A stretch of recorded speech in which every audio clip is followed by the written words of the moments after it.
그의 눈이 머무는 곳은 나의 슬픔과 고통. 고개를 들어 그의 눈을 볼 때에 난 알았네.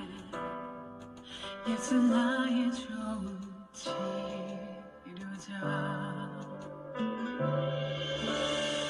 예수 나의 좋은 치료자. 그의 손길이 닿는 곳은 나의 상처와 아픔 영원히 흐를 것 같았던 눈물 감아줬네. 예수 나의 치료자.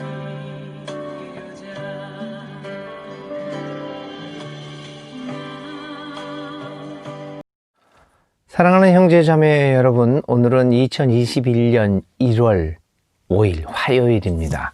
벌써 2021년 새해가 시작된 지 벌써 5일째가 되고 있습니다. 세월이 참 빠름을 느끼게 됩니다.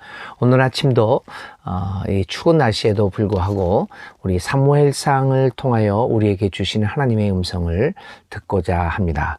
오늘 읽을 말씀은 사무엘상 4장 1절부터 22절까지 있는 말씀입니다. 화면을 통해서 성경 구절이 나가는데 우리 함께 읽어보도록 하겠습니다. 사무엘상 4장. 사무엘이 말을 하면 온 이스라엘이 귀를 기울여 들었다. 그 무렵에 블레셋 사람이 이스라엘을 치려고 모여들었다. 이스라엘 사람은 블레셋 사람과 싸우려고 나가서 에베네셀의 진을 쳤고 블레셋 사람은 아벡의 진을 쳤다. 블레셋 사람이 전열을 갖추고 이스라엘 사람을 치자 치열한 싸움이 벌어졌다.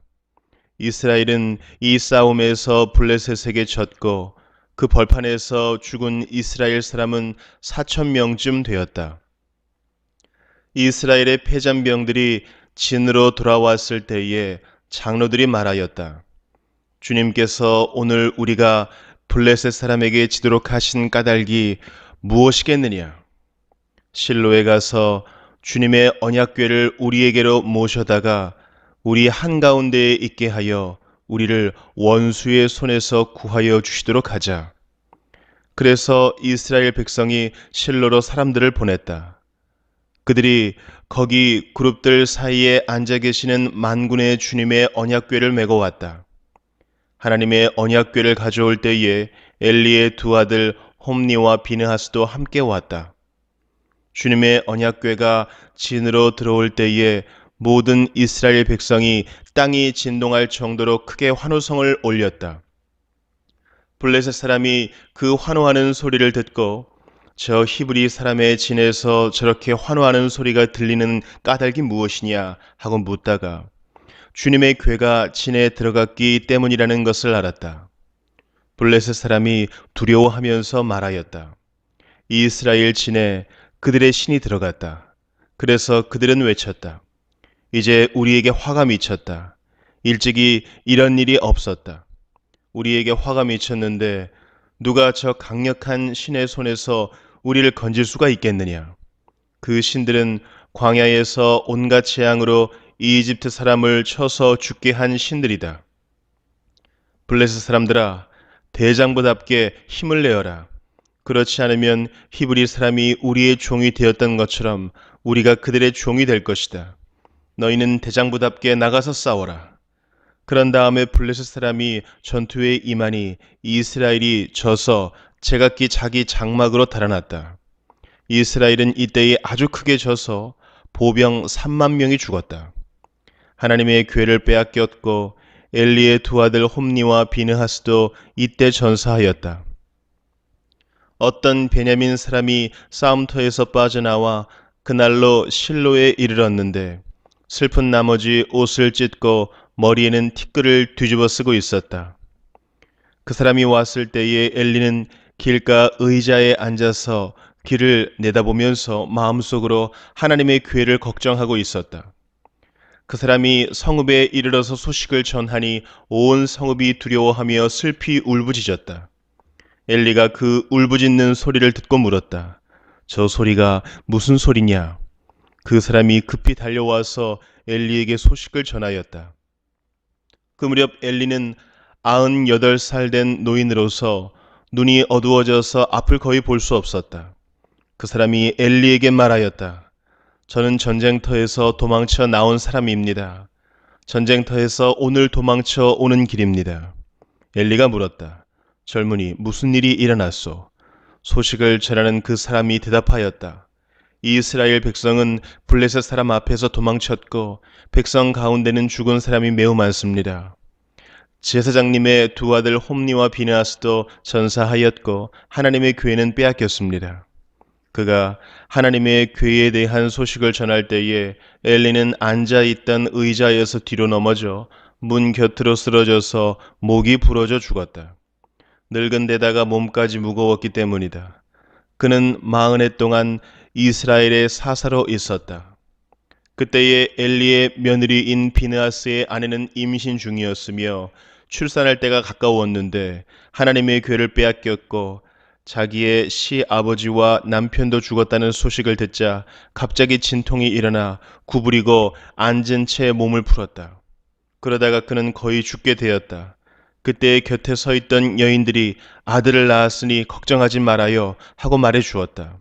그러나 산모는 대답도 없고 관심도 보이지 않다가 그 아이의 이름을 이가봇이라고 지어주며 이스라엘에서 영광이 떠났다 하는 말만을 남겼다.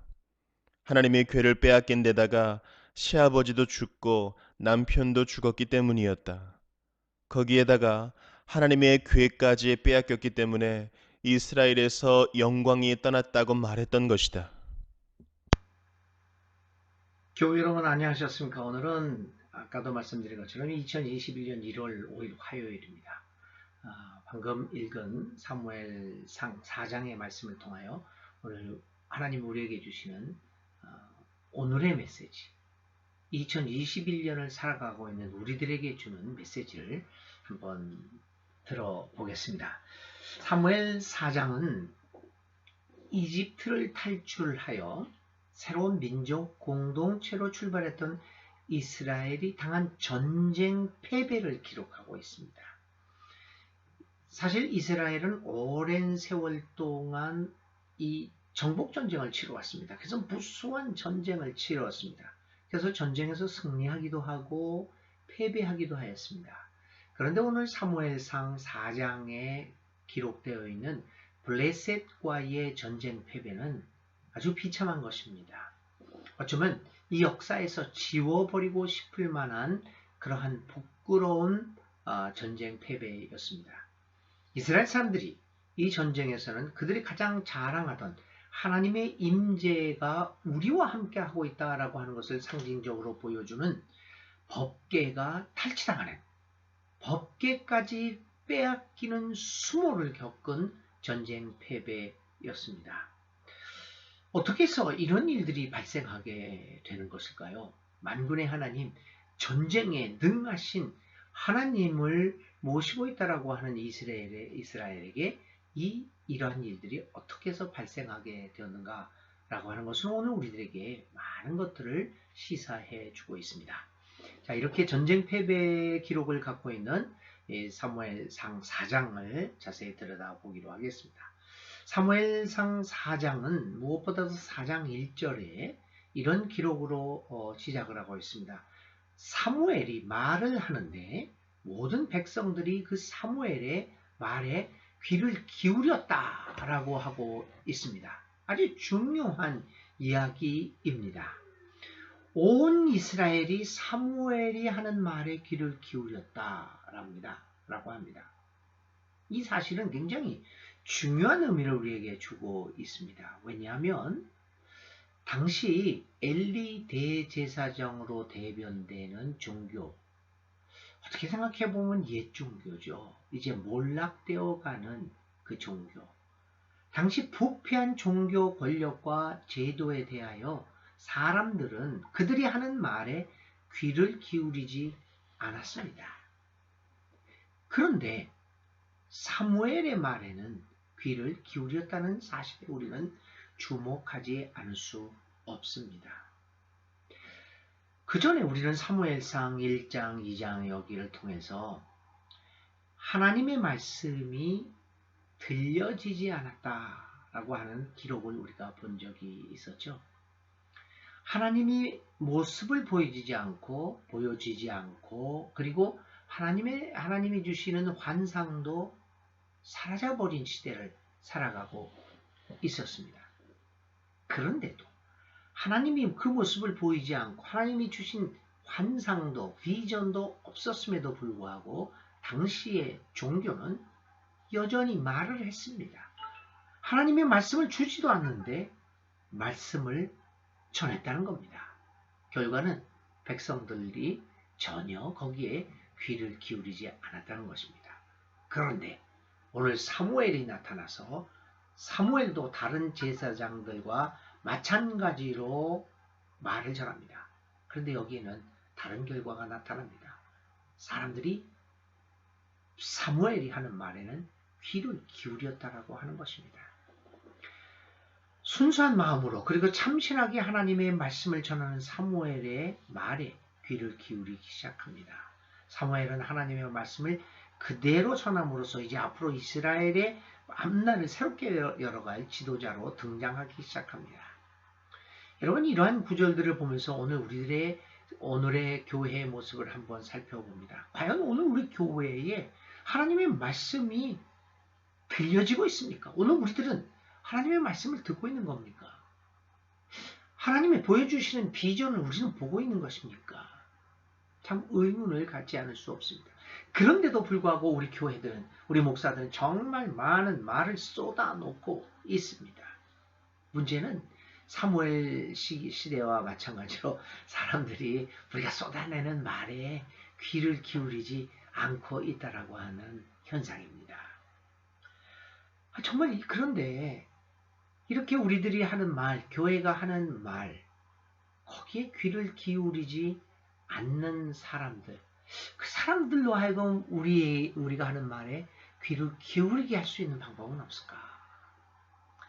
최근 얼마 전에 연말에는 늘 각 방송국에서 하는 연예 대상이다, 연기 대상이다, 뭐 이런 상들을 합니다. 그 연예인들에게 주는 상들이죠. 근데 그 연예인들 중에 몇몇 사람들이 크리스천 연예인들이죠. 그래서 대상을 수상하거나 어떤 상을 수상할 때 꼭 하나님 아버지께 감사합니다 라는 말을 합니다. 그래가지고 또 그 동영상을 또 믿는 사람들은 사방팔방에 전합니다. 근데 여러분 한번 생각해 보십시오. 그 사람들이 예수를 믿는다고 해서 그 상을 타면서 하나님 아버지께 감사한다, 이런 말을 했을 때 그 말이 과연 훌륭한 간증이 되어서 그 말을 듣는 사람들로 하여금 나도 하나님을 믿어야겠다라는 마음을 불러일으킬까요? 오늘 우리 그리스도인들은 연예 대상을 받은 연예인들이 그 공영방송에서 공중파에서 나와서 나는 하나님을 믿습니다, 하나님을 찬양합니다 얘기하는 거를 우리 믿는 사람은 다 박수칩니다. 야, 훌륭하다. 그런데 여러분, 세상 사람들은 어떡할까요? 예수를 안 믿는 교회 밖의 사람들은 그 연예 대상을 받은, 연기 대상을 받은 연예인의 그 말에 귀를 기울이고 호응을 할까요? 아닙니다, 여러분. 반응이 매우 안 좋습니다. 어떤 경우에는 차라리 그런 말 하지 말고 겸손하게 상을 받지 못한 사람들에 대한 배려가 있는 말을 한다고 할 때 더 효과가 있지 않겠습니까? 그리고 그 후에 그런 훌륭한 말을 해, 배려가 있는 섬세한 말을 했는데 그 사람이 예수를 믿는 사람이구나 라고 했을 때 오히려 전도가 간증되지 않겠는가라고 하는 것을 오늘 연말에도 제가 좀 느껴보았습니다. 왜 방송에 나와서 하나님께 영광 돌립니다 라고 하는 말이 예수를 안 믿는 사람들에게는 부담이 됩니까? 왜냐하면 사무엘 시대와 마찬가지로 사람들은 오늘 교회가 하는 말에 귀를 기울이지 않고 있기 때문입니다. 오늘의 삶에서 우리 믿는 사람들이 세상을 향하여 외치는 말들을 사람들은 귀를 기울이지 않습니다. 깊게 생각해 보지 않을 수 없는 기록이 오늘 사무엘상 4장 1절에 있는 말씀이지요. 그런데도 사무엘에게는 귀를 기울였다는 것입니다. 자, 이렇게 해서 사무엘상 4장을 시작되면서 이제 전쟁 이야기가 나옵니다. 블레셋과 전쟁을 벌입니다. 블레셋은 역사적으로 영원한 이스라엘의 적으로서 그리고 월등한 군사력을 갖춘 위협적인 세력이었습니다. 또다시 블레셋과의 전쟁이 발생합니다. 그리고 이스라엘은 첫 전쟁에서 패배를 당합니다. 그리고 그들은 전쟁 패배 이후 다시 만회할 방법을 강구합니다. 여러 가지 방법이 있겠죠. 왜 우리가 패배했을까? 여러 가지 방법을 강구하는 가운데 그들이 결정한 방법은 하나님의 힘을 빌려보자. 하나님의 법궤를 앞세워서 한번 전쟁을 해보자. 이렇게 결정을 합니다. 여러분들 그 결정을 어떻게 생각하십니까? 여러분들이라면 어떤 결정을 내리시겠습니까?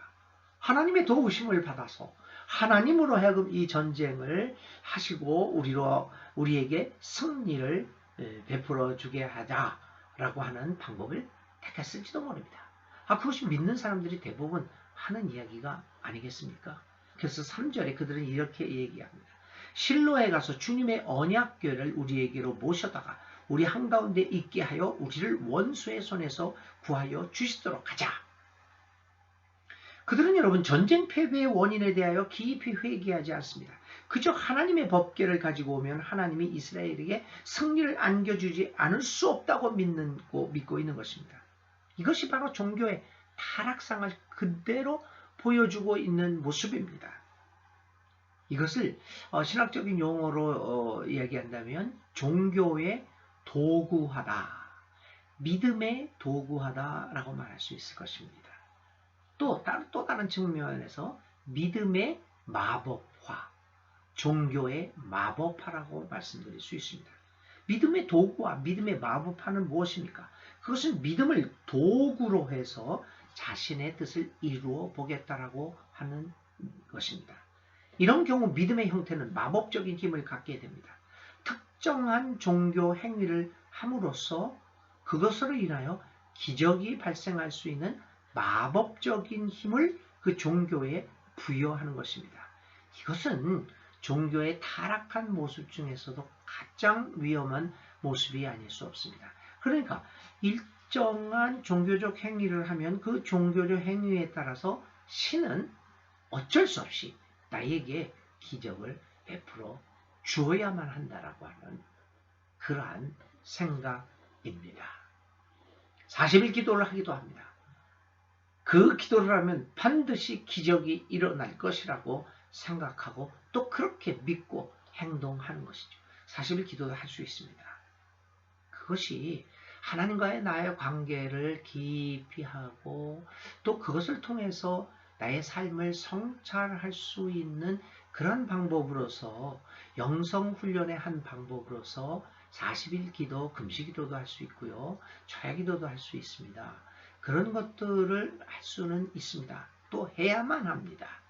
그렇지만 그것 때문에 하나님이 나에게 반드시 기적을 베풀어 주실 것이다 라고 하는 생각은 매우 위험한 생각입니다.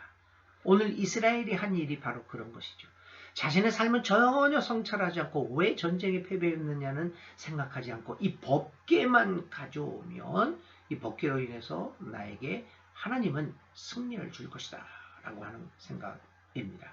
이 같은 이스라엘의 생각은 하나님의 언약궤를 가지고 올 때 엘리의 두 아들 홈리와 비느하스도 함께 오는 것을 볼 때 확연하게 드러나고 있습니다. 여러분, 홈리와 비느하스 누구입니까? 엘리 제사장의 아들로서 온갖 이익을 그 종교를 통해서 그 대제사장의 직을 이용해서 온갖 이익과 특혜를 받아내고 갇힌 악행을 했던 사람들이 아닙니까? 그런데 그 사람들이 버젓이 대표가 되어서 그 언약궤를 가지고 있습니다. 가지고 오고 있습니다. 아무런 바책도 아무런 성찰도 자정의 능력을 완벽하게 상실한 종교의 모습을 그대로 보여주고 있습니다. 이런 사람들이 버젓이 하나님의 언약궤를 가지고 오고 있습니다. 그들에게 믿음은 하나의 도구이고 하나의 마법일 뿐이기 때문입니다. 오늘 우리들에게 믿음은 무엇입니까? 자, 이러한 상황에서 언약궤를 앞세우고 전쟁을 했지만 그 결과는 참담한 것이었습니다. 하나님의 언약궤는 아무런 힘을 발휘하지 못합니다. 자, 하나님의 언약궤가 아무런 힘도 발휘하지 못하고 있습니다. 그래서 이스라엘은 전쟁에 또다시 패배하고, 패배한 것뿐만 아니라 가지고 갔던, 그들이 철석처럼 믿고 있던 언약궤를 블레셋 사람들에게, 하나님을 믿지 않고 이방신을 믿는 그 백성에게 그 고귀한 언약궤를 빼앗기고 맙니다. 그러한 수모를 겪게 됩니다. 여러분, 하나님은 무조건 나의 편이 아닙니다. 우리가 언약궤만 꿰차고 있으면 하나님이 우리에게 의무적으로 복을 내려주시거나 의무적으로 우리 편이 되어주시는 것이 아닙니다. 언약궤가 우리의 구원을 보장해 주는 것이 아닙니다. 그저 교회 안에 있다고 우리의 구원이 보장되고 그리고 하나님이 우리와 함께하고 계시는 것이 아님을 우리는 분명하게 알아야 합니다. 이 구원의 확신이라는 것도 우리가 한번 그래서 좀 나중에 다른 기회가 있으면 신앙 마당 같은 것을 통해서 이 구원의 확신, 한 번 받은 구원은 절대 떨어지지 않는다, 이러한 것으로 알고 있는 우리들의 그 생각을 한번 교정해 보면서 이 구원의 확신이라는 것이 어떤 의미를 가지고 있는가라고 하는 것을 한번 생각해 볼 필요가 있습니다. 그 구원의 확신이라는 것이 무조건 하나님이 내 편에 들어주신다라고 하는 것이 아니라고 하는 걸 우리는 다시 볼 수 있어야 합니다. 믿음이 도구화될 때 아무리 종교적 행위를 한다고 하더라도 그것은 하나님과는 아무런 관련이 없는 것을 깨달아야 합니다. 자, 이렇게 해서 이스라엘은 전쟁에 졌고 법궤도 빼앗겼습니다. 근데 이번 전쟁의 결과는 또 다른 측면에서 엘리 대제사장 집안의 완벽한 몰락을 의미했습니다. 엘리의 두 아들 홈리와 비느하스가 이 전쟁터에서 죽었습니다. 비느하스의 아내는 그 소식을 듣다가 아이를 낳다가 죽고 맙니다. 엘리 제사장은 두 아들의 전사와 더불어 하나님의 법궤를 블레셋 사람들에게 빼앗겼다는 소식을 듣자 놀라서 의자에서 뒤로 넘어져 목이 부러져 죽고 맙니다. 두 아들은 죽고 법궤를 빼앗기고 비느하스의 아내도 죽고 아버지 엘리 대제사장도 목이 부러져 죽고 맙니다. 철저한 엘리 집안의 몰락입니다. 성서는 오늘 엘리의 죽음을 이렇게 전하고 있습니다. 18절입니다. 엘리는 앉아있던 의자에서 뒤로 넘어져 문 곁으로 쓰러져서 목이 부러져 죽었다. 늙은 데다가 몸까지 무거웠기 때문이다. 이런 설명을 합니다. 몸까지 늙었는데 거기에 몸까지 무거웠다라고 성서는 날카롭게 지적을 하고 있습니다. 자정 능력을 상실하고 자신의 몸을 조절하지 못했던 그 거대한 그의 삶을 은유적으로 표현하고 있는 것이 아니겠습니까?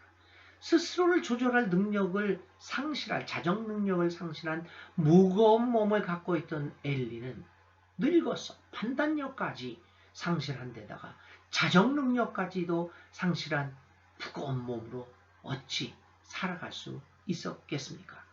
스스로를 조절할 능력까지 상실한 엘리의 모습은 비대해질 대로 비대해진 오늘 우리 교회들의 모습은 아니겠습니까? 힘이 커져가고 그래서 자기중심으로 판단하고 몸이 무거워져서 자정 능력을 상실했을 때 위기의식을 느낄 수 있는 우리가 교회가 되어야 합니다. 우리의 몸이 비대해져 무거워지지 않도록 잘 조절하는 능력을 우리가 키워나가야 할 것입니다. 그런 의미에서 우리의 몸만 다이어트 할 것이 아니라 교회도 다이어트 해야 되지 않을까. 다이어트 처치라는 것을 주장하지 않을 수 없을 것 같습니다. 자, 엘리 집안의 이 비참하고 철저한 몰락은 종교의 타락의 무서움을 다시 보여주고 있습니다. 종교의 타락은 개인적인 몰락뿐만 아니라 집안 전체가 철저하게 무너지는 몰락입니다. 이것은 공동체의 몰락으로 연결되어지는 것입니다. 교우 여러분, 종교가 무너지면 한 사회의 희망은 사라집니다. 그런 의미에서 특별히 우리 교회들은 자성하고 성찰함으로써 사회의 희망으로서의 위상을 잃어버리지 말아야 할 것입니다. 오늘 사람들이 우리 교회의 목소리에 귀를 기울이지 않습니다. 사무엘에게는 귀를 기울였습니다. 오늘 우리들도 사무엘이 그랬던 것처럼 사람들이 우리에게 귀를 기울일 수 있는 목소리를 내어야 합니다. 그러기 위해서는 믿음의 도구화가 아니라 진정한 하나님과의 깊은 교적 속에서 나의 삶을 변화시키는 올바른 믿음을 갖고 그리고 몸이 비대해지는 것을 조절할 수 있는 우리들이 되어야 그때서야 우리가 하는 말에 사람들은 귀를 기울일 것입니다. 오늘 사무엘상 4장을 통하여 하나님이 우리에게 주시는 깊은 자성의 목소리를 듣고 응답할 수 있는 우리들이 될 수 있기를 간절히 바랍니다. 오늘의 기도 드리겠습니다. 하나님, 오늘 우리는 화려했던 엘리 제사장 가문의 몰락을 눈여겨보았습니다. 한때는 하나님의 말씀의 대언자로 살아갔던 제사장 엘리의 멸망은 무엇보다도 하나님과 동행하지 않았으며 또 하나님을 자신의 인생의 성취 도구로 사용하였다는 데 있음을 보았습니다. 하나님, 오늘 나의 삶에는 그러한 모습이 없는지요? 오늘 나는 하나님의 뜻을 구하며 하나님의 뜻에 나의 삶을 온전하게 맡기고 있는지 살펴봅니다. 나의 영광을 구하다가 하나님의 곁을 떠나는 오류를 범하는 것은 아닌지 살펴보게 하소서. 하나님, 오늘 우리 교회는 지나친 외형으로 인하여 몸집이 비대해져 하나님의 뜻을 실행하는 데 있어서 몸놀림이 무거워져 있는 것은 아닌지 살펴봅니다. 우리로 하여금 하나님의 음성에 귀를 기울일 수 있는 민감함을 주시고 하나님의 뜻을 이행하는 데 있어 민첩한 행동을 할 수 있도록 가벼운 몸으로 만드소서. 우리를 얽매고 있는 무겁고 불필요한 것들을 과감히 제거하는 결단을 내리게 하여 주옵소서. 예수님의 이름으로 기도를 드립니다. 아멘. 네, 오늘 우리들이 하루 종일 붙잡고 생각할 단어는 믿음의 도구화와 믿음의 민첩함입니다. 오늘의 실천입니다. 나로 하여금 하나님의 뜻을 실행하는 데 있어서 민첩하게 하지 못하는 것들이 무엇인지를 발견하고 그 중에 하나를 오늘 중으로 한번 제거해보는 실천을 해보면 어떻겠습니까? 1월 5일 오늘 하루도 하나님의 은혜와 평화 속에서 행복한 하루 지내시기 바랍니다. 오늘도 주님과 동행하는 예수 살기를 하는 여러분 되시기를 간절히 바랍니다.